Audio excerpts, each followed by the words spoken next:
At Thanksgiving, I had no idea what was coming. I dropped Max off at my parents' house like I always did, excited for the big family dinner, the games, and the cousins he was so close to. He had been looking forward to it for weeks, practically counting down the days. I thought everything was going as planned, but when I got home much later than I'd expected, the smell in the air hit me first. Something burnt. It wasn't the whoops, I left the toast in too long burnt, but more the kind where someone tried to make something special, and it went wrong. My stomach twisted before I even stepped further inside. As soon as I walked into the kitchen, it was obvious something was off. A pan sat on the stove, dark and charred, the remnants of a failed attempt at something. A plate was on the table with a little trail of crumbs scattered across it, like someone had tried to sneak around quietly, avoiding attention. I froze when I saw something I didn't expect. Max's sneakers, his jacket thrown carelessly over the chair. I had no idea what to make of it. He wasn't supposed to be here. Max was supposed to be at my parents' house, eating, laughing, playing games, like every year before. "Max?" I called out, my voice unsure, though my heart was already racing. "Hey," he answered right away, his voice quiet, flat. He was sitting at the kitchen table, shoulders hunched, his eyes cast down. He looked smaller than usual, like he was trying to take up less space in his own home. There were no tears, no outbursts, just quiet. I stood there for a moment, trying to make sense of the situation. "You were supposed to be at Grandma and Grandpa's house. What happened?" "I know," he said, his voice distant, like he was just going through the motions of answering. "Why are you here?" I asked, trying to keep the panic from rising in my throat. "They turned me away," Max said, his voice barely a whisper, like the words themselves were hard to believe. "Turned you away?" I repeated, stepping closer, confusion pulling at my chest. "At the door?" Max nodded slowly, his eyes still not meeting mine.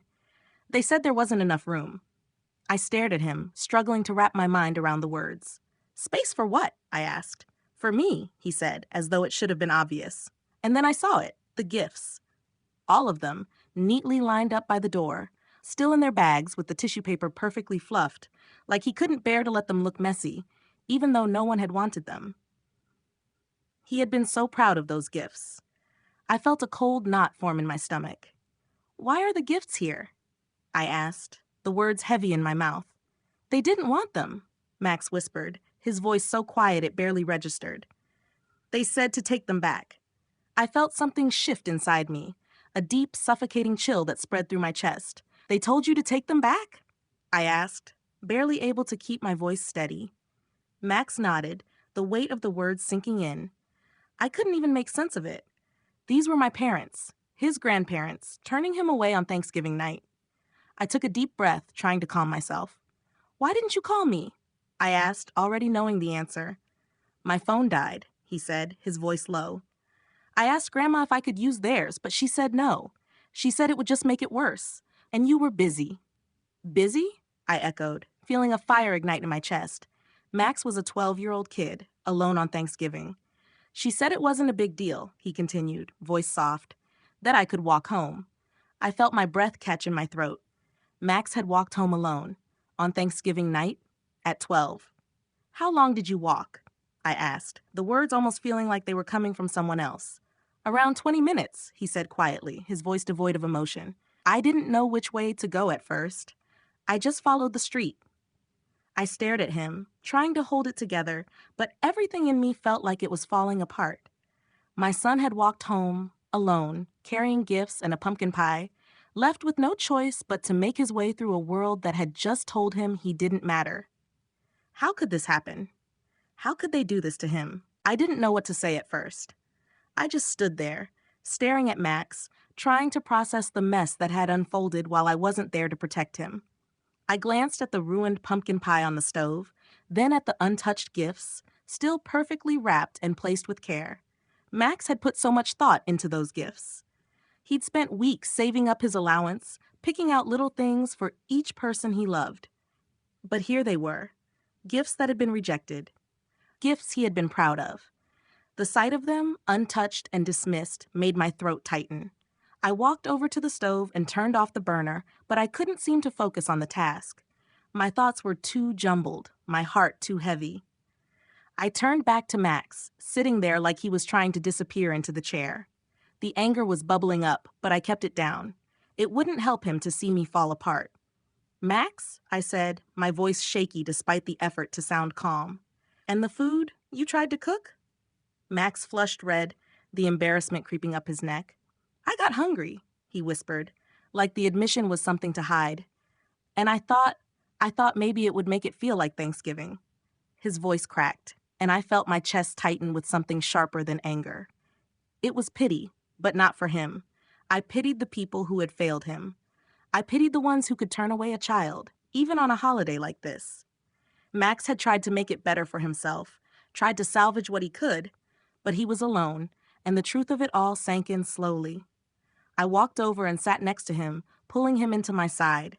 He stiffened at first, but then he melted into me, his shoulders relaxing, like he'd been holding himself together with pure willpower. You didn't ruin anything, I said softly. They did. Max sniffed, wiping his eyes with the back of his hand. But I tried. I tried to make it good. I wanted it to be nice. I kissed the top of his head and let him lean on me. The feeling of his small frame against mine was like a sob I couldn't let out. He was only 12. He didn't deserve any of this. You didn't do anything wrong, I repeated, holding him tighter. You are not the problem here. They are. I wanted to pick up the phone right then, call my parents, scream at them, tell them how badly they had hurt him. But I didn't. Not yet. Max needed me to be the one steady in all of this. He needed me to be calm. Instead, I made hot chocolate. I went through the motions of it, filling mugs, adding extra marshmallows because I knew it would make Max smile. The hot cocoa was a small gesture, but tonight it was all I could give him.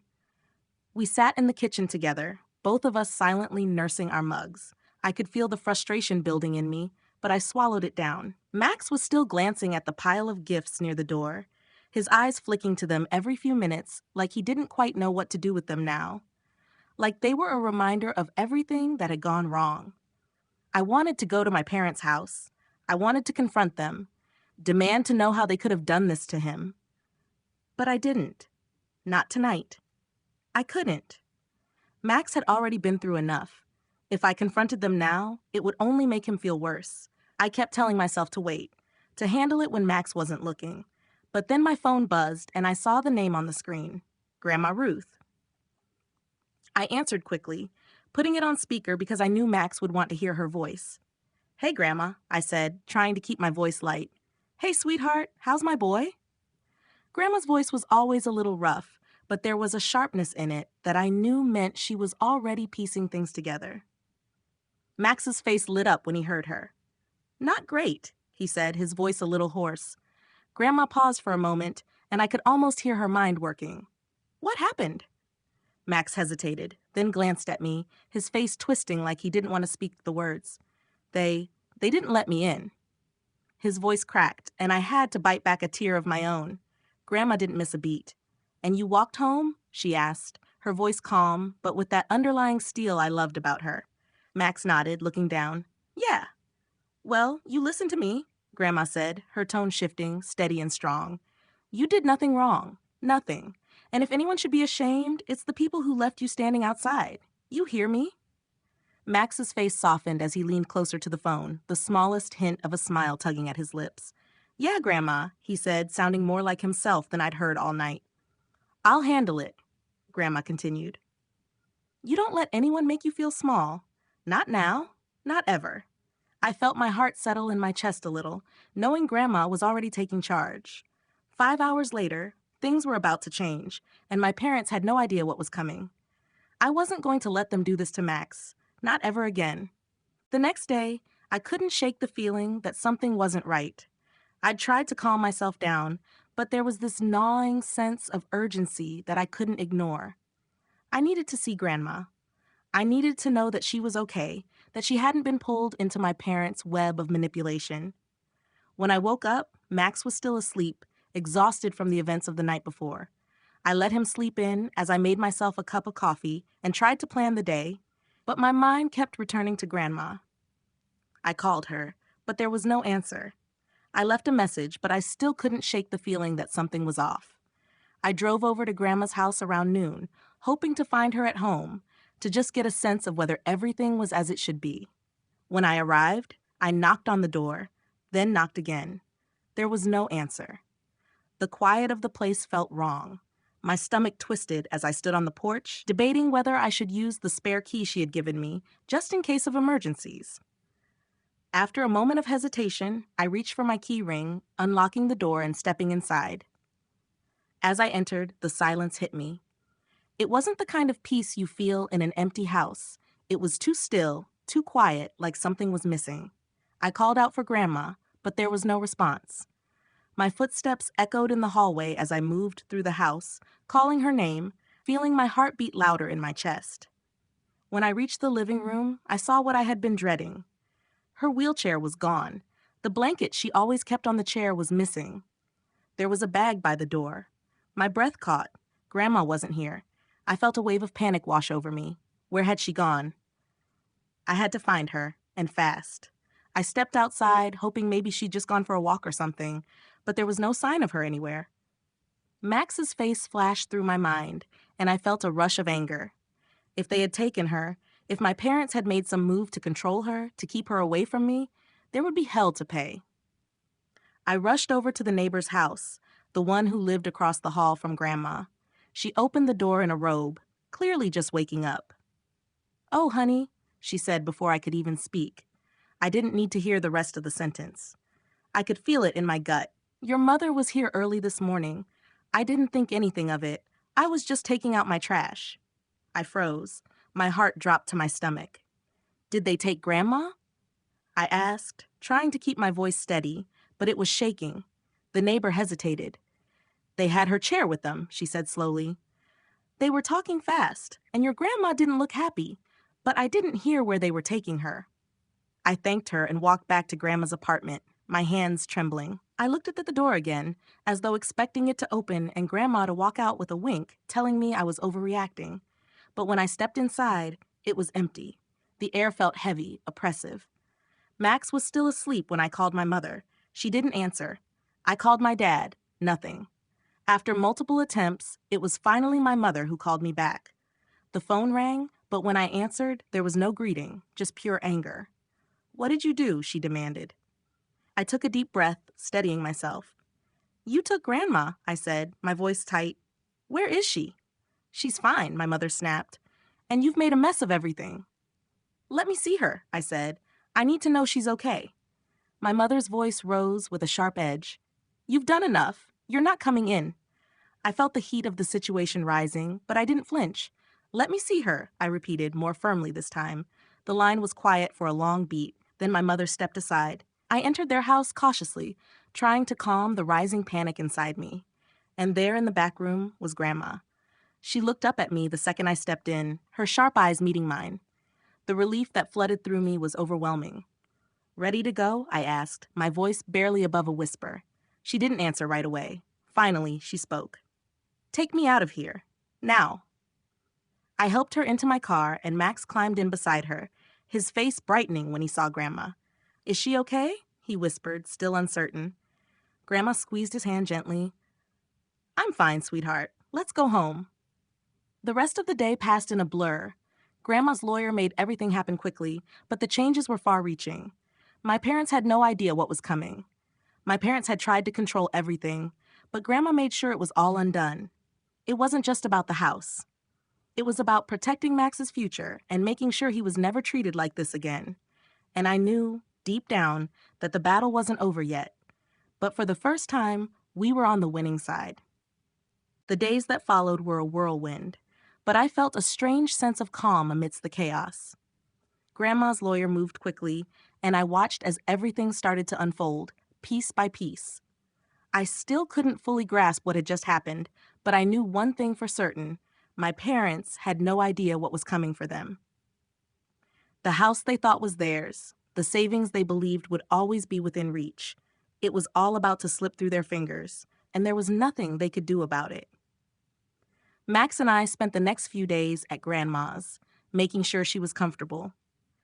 I hadn't realized just how much I'd missed her presence until I was sitting in the living room with her, hearing her voice again. Her sharp wit and no-nonsense attitude had always been a grounding force in my life, and having her back felt like the final piece of the puzzle falling into place. The morning after we brought Grandma home, she was on the phone with the lawyer, and I could hear the determination in her voice. She wasn't wasting any time. I wasn't sure if my parents knew the full extent of what was happening, but I suspected they were about to find out in a way that would change everything. Grandma wasn't the type to let something like this slide, especially when it came to family. Max was starting to relax again. The bruises of the past few days were still visible in his eyes, but he was smiling more now, playing with his toys again, and even laughing when Grandma cracked a joke.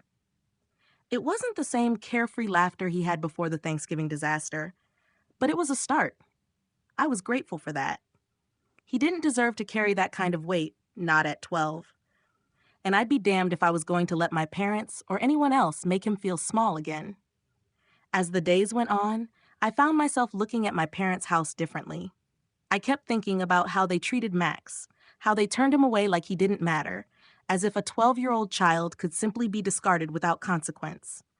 It infuriated me, but at the same time, it gave me a clarity I hadn't had before. I had spent my whole life trying to please them, trying to earn their love. And for what? For a few moments of praise followed by years of feeling like a burden? It wasn't worth it. Max wasn't going to grow up feeling like that. He was going to know his worth, and I was going to make sure of it. One evening, after dinner, Grandma turned to me with that familiar look in her eyes, the one that told me she was about to say something important. "I've taken care of everything," she said. "You and Max are secure now. The house, the savings, it's all yours." I couldn't find the words. I didn't want to take anything from her, but I knew she was doing this because it was the right thing. Max's future was protected, and in a way, that was all that mattered. "You didn't have to," I finally said, my voice thick with emotion. "But thank you." Grandma just waved me off. "It's not about what I have left," she said. "It's about what I can do for you now. You deserve it. And Max, he deserves more than what they gave him." I didn't argue with her. I knew that in this moment, she was taking control of the situation in the way only she could. It was like she was rewriting the narrative, making sure that the story didn't end with Max standing alone at a door, rejected by the people who were supposed to love him. The phone rang late one night, and I knew before I even picked it up that it was my mother. I had been expecting this call. She was angry, as I knew she would be. "What did you do?" she demanded as soon as I answered. "Where is the house? Where is everything?" I didn't raise my voice, but I couldn't keep the steel out of my tone. "It's none of your business," I said. "You lost your chance when you turned away your grandson. Don't call me again." The line went silent for a moment before she hung up. I felt a strange sense of peace settle over me, knowing that I had finally stood my ground. Grandma had handled everything, but it was the first time I had been able to say no to my parents without feeling guilty. I was done being their punching bag. I was done trying to please them at the cost of my own peace and my son's happiness. Max came into the room shortly after. He didn't ask about the call, but I could see the relief in his eyes. We were safe now. We were free. And for the first time in a long time, I felt like I could finally breathe again. We were home. The following weeks were a strange mix of peace and tension. With Grandma now settled in with us, it felt like a new chapter was finally beginning. One that didn't revolve around my parents' expectations or manipulations. Every time I looked at Max, I saw a little more of the child he used to be. His shoulders weren't as hunched, his eyes weren't as guarded. The spark of joy that had been buried under the weight of rejection and confusion was slowly coming back. And it was everything I'd hoped for. But the tension between my family and me hadn't gone anywhere. Max and I settled into a new routine. We spent more time with Grandma, who was enjoying the change in pace. We didn't have to rush through visits or keep up appearances anymore.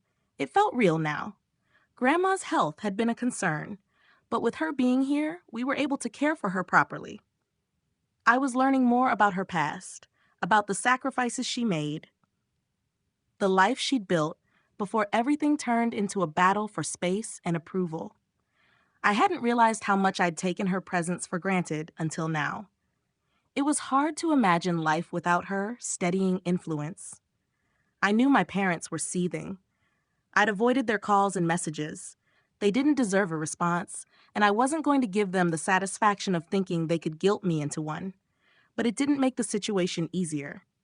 Every day, I waited for them to try something, any move they'd make to reclaim control, to undo what had been done. But nothing came. Not for a while, at least. It wasn't until one Sunday evening, about a month after everything had shifted, that I heard from my mother again. It wasn't a call this time, but a letter. It arrived in the mail, thick and formal, with the kind of stationery that screamed guilt. My heart sank when I saw it. I could already imagine what it would say before even opening it, but I read every word anyway. The letter was full of what I had expected, empty apologies and manipulations. My mother tried to convince me that family was everything, that what had happened with Max was a misunderstanding. She asked for forgiveness and promised that everything would change, that they'd learn their lesson. And then, the worst part, she begged me to bring Max to visit. She couldn't stand the idea of the holidays without him, without family together. I read it all, but the words didn't hit me the way they once would have. I wasn't angry, not really. I was just tired. Tired of the same cycle. Tired of the same promises they couldn't keep. Tired of the same excuses. Max deserved better than that, and honestly, so did I. I showed the letter to Grandma that evening, sitting at the kitchen table with a cup of tea in hand. She didn't flinch. She didn't even look at the letter right away. "What do you think?" she asked, her voice calm but sharp, like she already knew the answer. "I don't think it's worth responding to," I said. "It's the same thing, over and over again, the same empty words." Grandma nodded, taking a slow sip of her tea. Family doesn't get to throw stones and then expect you to let them back in just because they've decided they're done with the fight. You've already fought enough. Her words hit deep. I'd spent my whole life trying to prove I was worth their love, worth their acceptance. I thought I had to prove it to them. But I had already proven it to the only person who mattered, Max. And now, with Grandma's unwavering support, I had finally stopped looking for validation from the ones who never truly gave it. The next morning, I did something I hadn't done in years. I gathered the courage to make a call, not to my parents, but to my lawyer. I knew now that I needed to make sure everything was legally locked in place. The house, the assets, everything. Grandma had taken care of it all, but it felt better to know it was done properly. I wasn't about to leave anything to chance. Later that week, Max and I sat down together, and I showed him the letter. I didn't want him to feel like I was hiding anything from him. He read it quietly, then looked up at me, his eyes filled with uncertainty. "Are we going to see them?" he asked. His voice was soft, like he wasn't sure what to expect. I looked at my son, the boy who had carried the weight of our family's mistakes for far too long, and I smiled. "No, Max, we're not going. We've got our own family now." And for the first time, I truly believed it. We were free. We were finally free from the toxicity, from the expectations, from the lies. Max, Grandma, and I, this was the family we had fought for. And this time, no one could take that from us. The months that followed felt like the calm after a storm, though I knew it was only a temporary respite. Max and I had settled into a rhythm, our new life together with Grandma. It wasn't perfect, but it was ours, and it felt real in a way nothing else ever had. I spent more time with Max, teaching him how to care for Grandma, how to be patient with her as she slowly lost some of her mobility. I helped Grandma with small tasks around the house, taking her to appointments and making sure she was comfortable. I saw how grateful she was for the support, and I could tell that, for all her sharpness and strength, she needed us now as much as we needed her. But the peace I'd found wasn't something I took for granted. I knew, deep down, that my parents wouldn't stay quiet for long. They had too much pride, too much invested in being the right kind of family. It wasn't about love for them anymore. It was about appearances. And I knew they would try again, to weave their way back in, to manipulate the situation to their advantage. Sure enough, it didn't take long before the phone rang one afternoon. I saw my mother's name on the screen, and for a moment I just stared at it. I hadn't heard from her since the letter, and part of me wanted to just let it go to voicemail, to pretend like I didn't see it. But another part of me knew I couldn't do that. I owed it to myself and to Max to set boundaries, to make it clear once and for all that I wasn't going to allow them back in on their terms. I answered, but I didn't say anything at first. I let the silence stretch between us until I could almost hear her fidgeting on the other end. Finally, she spoke, her voice trembling just slightly.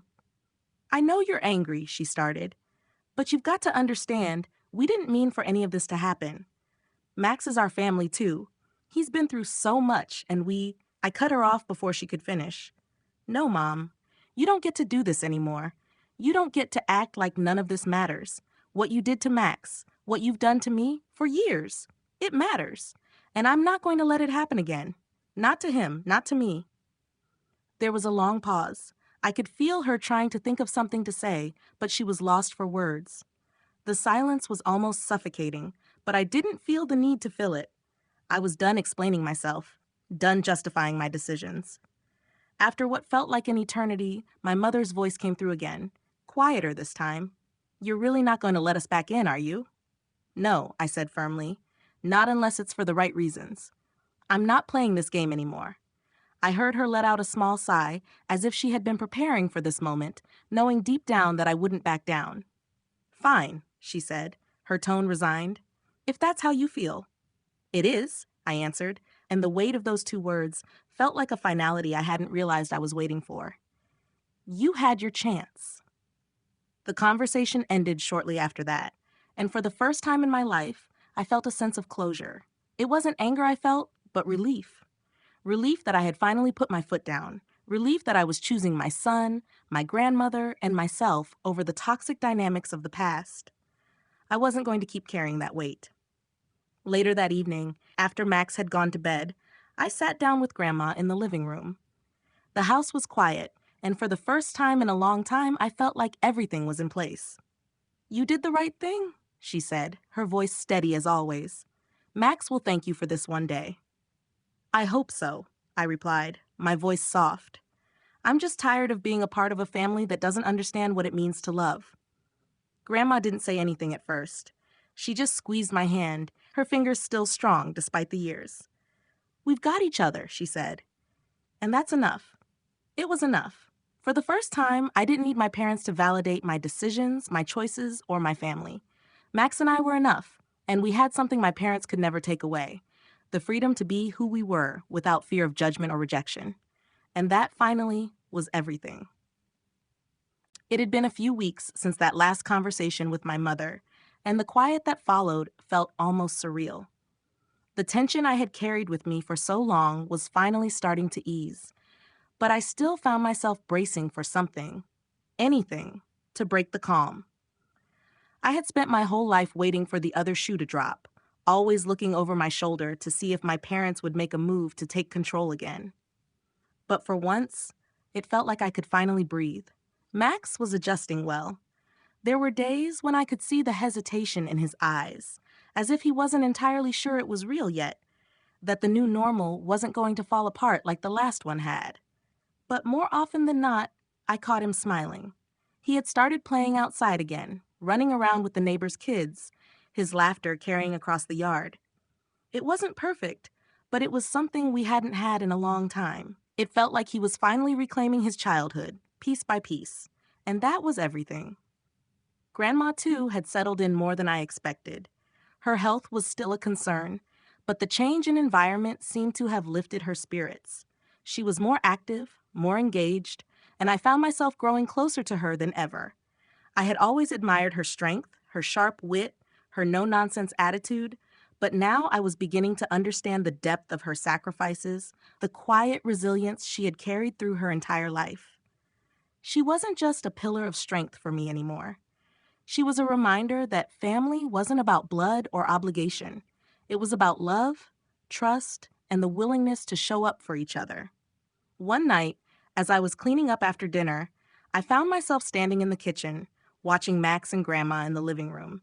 They were talking about something trivial. Max was explaining a new game he had learned, but it struck me how easy it was, how natural their relationship had become. I never thought I would see a day when Grandma and Max could sit together like this, sharing stories, laughing at the same jokes. It felt like a full circle moment, a quiet victory I hadn't known I needed. But as much as I was grateful for the peace we had, I couldn't ignore the fact that there was still unfinished business. My parents hadn't given up. I knew that. My mother's letter had been a hollow attempt at reconciliation, but the real damage they had caused couldn't be undone with a few words. They had crossed a line when they rejected Max, and they had no idea how deeply they had hurt him, how deeply they had hurt me. The only thing I could do now was protect him and protect myself from further harm. A few days later, I received another letter, this one from a lawyer. It was from my parents. My heart sank as I opened it. The letter was full of legal jargon, but the gist of it was clear. They were contesting Grandma's decision to change the beneficiaries of her trust. They were challenging everything. I wasn't surprised, but I felt a surge of anger rise up, sharp and hot. They thought they could control everything, even now. I didn't show Max the letter. There was no need to burden him with it, not when he had finally started to feel safe again. But I knew what I had to do.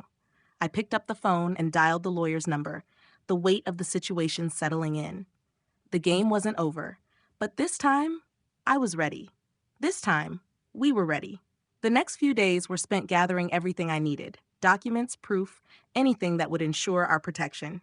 Grandma was calm as ever, but there was a quiet fire in her eyes. "We'll make sure they know this is our decision," she said, her voice steady, "and they won't take it from us." I knew then that this battle wasn't just mine anymore. It was all of ours, and we were in it together. I wasn't going to back down. Not for Max, not for Grandma, not for me. This was the life we had built, and I would fight to keep it. As I stood there, making plans and preparing for what was coming next, I couldn't help but feel a sense of peace settle inside me. This was the family we had created. It wasn't perfect, but it was real. And for the first time, that was enough. Life's a lot like Thanksgiving dinner. Sometimes you get handed the pie, and sometimes you end up walking home with it alone, because people forget what truly matters. But here's the thing. Don't let anyone make you small. Protect the ones you love. Stand up for yourself. And if people can't respect that, then it's their loss. So keep your head high and your circle tight. And hey, if you want more stories about standing your ground and navigating family chaos, hit that subscribe button, drop a comment, and let's all figure this life thing out together.